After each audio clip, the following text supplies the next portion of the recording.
It's Monday, February 17th, 2025, and welcome to Today in Tesla. We've got a pretty hefty stack of articles about Tesla this week, so let's dive right in and see what we can uncover. Sounds good.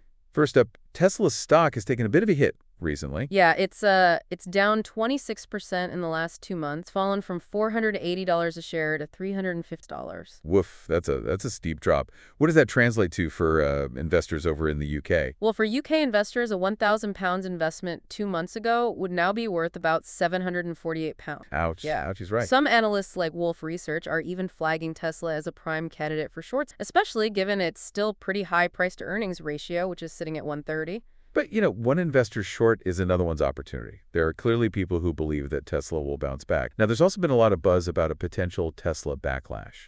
Yeah, I've seen some of those headlines. What's the reality there? So some reports are claiming a rise in anti-Tesla sentiment, and they're even pointing to bumper stickers as evidence. But a Forbes contributor actually investigated this in Los Angeles, which, has a ton of Teslas. And he found nothing, really. No stickers, tons of Teslas on the road, and no real signs of a massive shift in public opinion. Interesting. So it seems like maybe not everything you read actually reflects reality. Right. It's always good to question those narratives. Yeah, absolutely. Now, Elon Musk, his involvement with the Trump administration is certainly generating a lot of discussion, shall we say. Yeah, it's definitely a hot topic. So what's the latest there? Well, progressive groups are planning protests at Tesla dealerships and congressional offices, and they're specifically targeting Musk's cost-cutting policies at federal agencies. His role leading the Department of Government Efficiency, also known as DOGE, Right. has definitely drawn some criticism. Senator Bernie Sanders is even on a national tour denouncing oligarchy, and the new DNC chair is mobilizing opposition to Musk's role in the government. It'll be interesting to see how all of that plays out.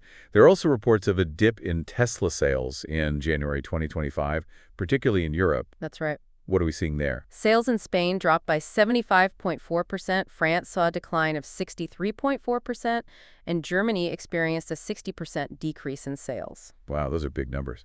It's interesting to note, though, that sales seem more stable in conservative-leaning areas of the U.S., while liberal regions are showing a more pronounced drop. Now, on the technology front, Tesla's full self-driving, or FSD technology, is hitting some snags in China. Yeah, there's no clear timeline for regulatory approval there. And why is that? Well, some reports suggest that the Chinese government might be using this as leverage in trade negotiations with the U.S. Uh-oh. Given that China is one of Tesla's biggest markets, this could have a real impact on revenue projections and investor confidence. Definitely something to keep an eye on. For sure.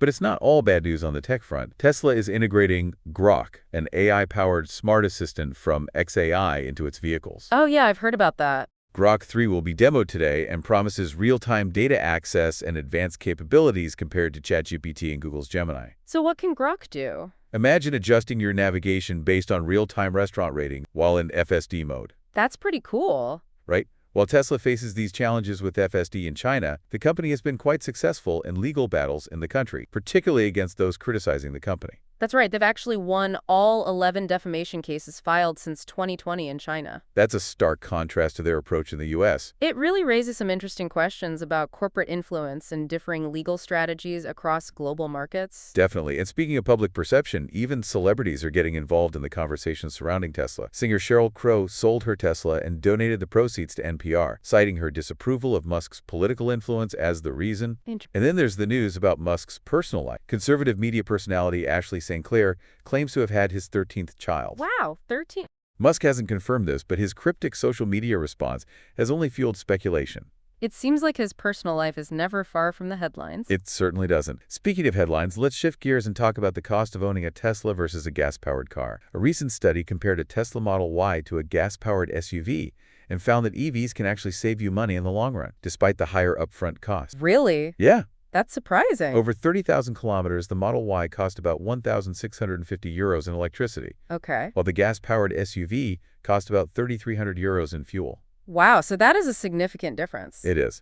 Of course, factors like highway consumption and public charging costs can affect these figures. Right, those are important considerations. Absolutely. But it's definitely interesting to see that EVs are becoming a more cost-effective option over time. Yeah, especially with gas prices being so volatile these days. Exactly. But it is important to consider all those factors, when you're making a decision about buying a car.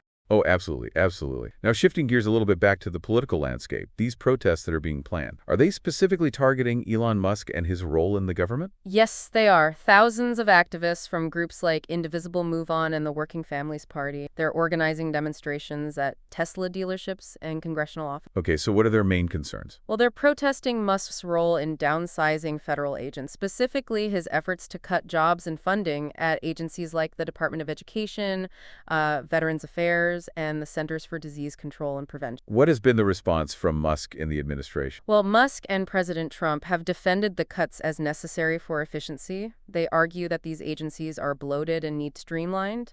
So it seems like there's a significant disagreement on the impact of these cuts. Yes, the protesters believe that these cuts are harmful and will ultimately hurt the people that these agencies are designed. The Democrats are also using this opportunity to mobilize their base and put pressure on the administration. Right, so this situation really highlights that growing concern about the influence of wealthy individuals in government. We also touched on the boycott Tesla movement a bit earlier. How widespread is this boycott, and is it having a measurable impact on Tesla's sales? Well, it's tough to say for sure, but some data suggests that repeat Tesla purchases have declined in Democratic-leaning states, dropping from 72% in late 2023 to 65% in late 2024. Interesting. Are there other factors that could be contributing to this decline? Oh, absolutely. Increased competition from other EV manufacturers like BYD is a big one, and the overall economic climate with rising interest rates and inflation could also be impacting car sales in general. Right, so it's really hard to pinpoint the exact impact of the boycott, but it's clear that Musk's political activities are causing some turbulence for Tesla. Yeah, definitely. And then there's the recent news about Ashley St. Clair, the conservative media personality who claims to have had Musk's 13th child. She made the announcement on X Twitter, and Musk's only response has been a cryptic "whoa" on the platform. Wow, so this story has really unfolded quite publicly on social media. Yes, and it's capturing the public's imagination, which can have both positive and negative consequences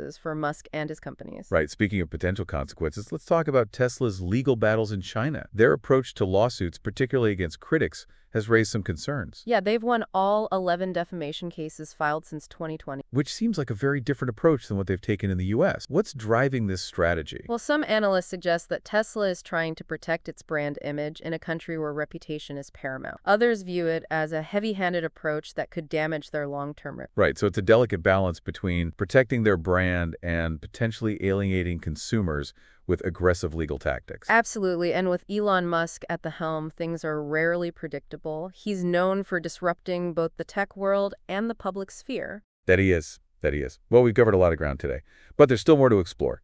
Okay, so let's talk full self-driving. What exactly is causing these delays in China, and how significant are they? Well, geopolitical tensions between the U.S. and China are definitely playing a role. The trade war has created a lot of uncertainty, and it seems like FSD approval is kind of caught in the middle. So it's being used as a bargaining chip. Potentially, yeah. Some reports even suggest that China might be using FSD approval as leverage in those trade negotiations. I see. Are there also concerns about data security? Oh, absolutely. And how Tesla's system will operate within China's digital environment? China has those strict data localization laws that require companies to store all data collected within China on servers that are located within. And this poses a challenge for Tesla because they rely on data collected from all over the globe to train their AI. So their ability to even collect the data they need in China is restricted. Yeah.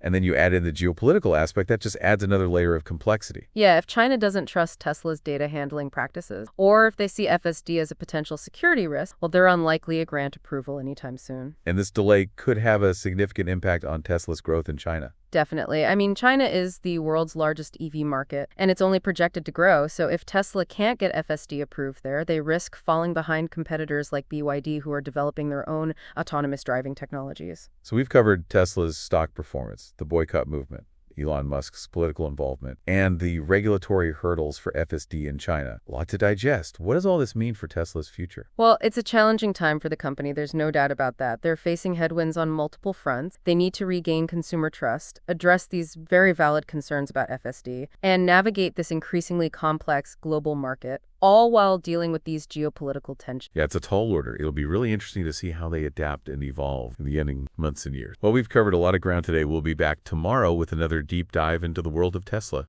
See you tomorrow.